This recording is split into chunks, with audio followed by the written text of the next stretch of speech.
भोपाल से बड़ी खबर, जहां आरएसएस की एंट्री अब हो चुकी है। विधानसभा चुनाव के मद्देनजर आरएसएस भी पूरी तरह से तैयार है। आरएसएस की किस तरह से एंट्री हो रही है वो हम आपको बताएंगे कि विधानसभा चुनाव में आरएसएस विधानसभा चुनाव में एक बार फिर से सक्रिय होता हुआ दिखाई देगा। भाजपा उम्मीदवारों को जिताने का काम पूरी तरह से संघ करने जा रहे हैं। भाजपा उम्मीदवारों को जिताने के लिए पूरी तरह से संघ फोकस्ड है। संघ की उच्च स्तरीय बैठक में ये फैसला लिया गया है कि अब जितने भी बीजेपी के उम्मीदवार हैं उन्हें किस तरह से जिताया जाए, उसकी रणनीति, उसका खाका तैयार हो रहा है और आरएसएस पूरी तरह से तैयार है, संघ तैयार है। उच्च स्तरीय बैठक में अब ये फैसला लिया गया है कि आगे किस तरह से बढ़ना है, किस तरह से चुनाव प्रचार प्रसार की कमान संभालनी है और एक बार फिर से सक्रिय आरएसएस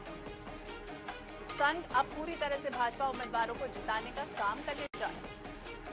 इसके पहले भी आपको याद होगा कि लगातार संघ, हालांकि अभी बीच में जिस तरह से संघ की कहीं ना कहीं नाराजगी चल रही थी बीजेपी को लेकर, लेकिन अब वो फिलहाल लगा है या वो नाराजगी दूर हो चुकी है और अब आरएसएस पूरी तरह से बीजेपी उम्मीदवारों के लिए काम करने को तैयार है, उनको जिताने के लिए पूरी तरह से फोकस्ड है। और यही वजह है कि उच्च स्तरीय जिस तरह से हाई लेवल मीटिंग हुई, मीटिंग में फैसला लिया गया है कि अब आरएसएस जो संघ है वो पूरी तरह से सक्रिय हो जाए।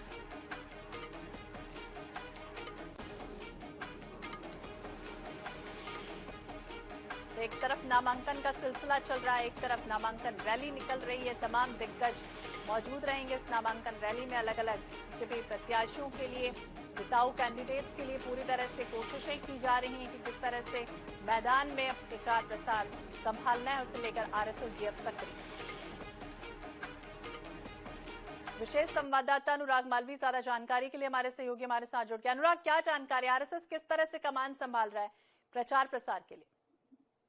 देखिए, दरअसल जिस तरह की अगर पूरी व्यवस्थाएं देखें तो हमने देखा था कि दूरियों की बात आई थी भाजपा और आरएसएस में,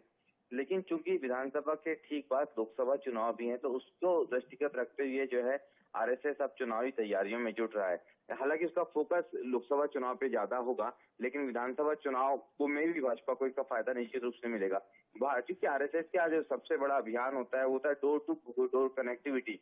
और हिंदुत्व की विचारधारा के लोगों को एक साथ जोड़ना और जागृत करना, और उसमें कहीं ना कहीं ये दिखाना कि भारतीय जनता पार्टी जो है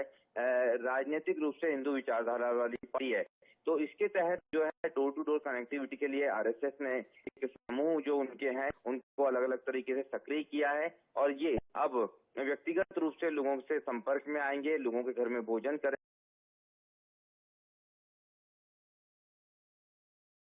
और विचारधारा से अवगत कराएंगे और इसका सीधा फायदा भारतीय जनता पार्टी को चुनाव में मिल सकता है। जी अनुराग, ये भी आपसे समझना चाहेंगे किस तरह से पहुंचेगा संघ, क्योंकि अब टाइम भी कम बचा है और ऐसे में आपने कहा कि भोजन करवाया जाएगा, तो क्या एक सभा की जाएगी, इस तरह से साधने की कोशिश करें लोगों को?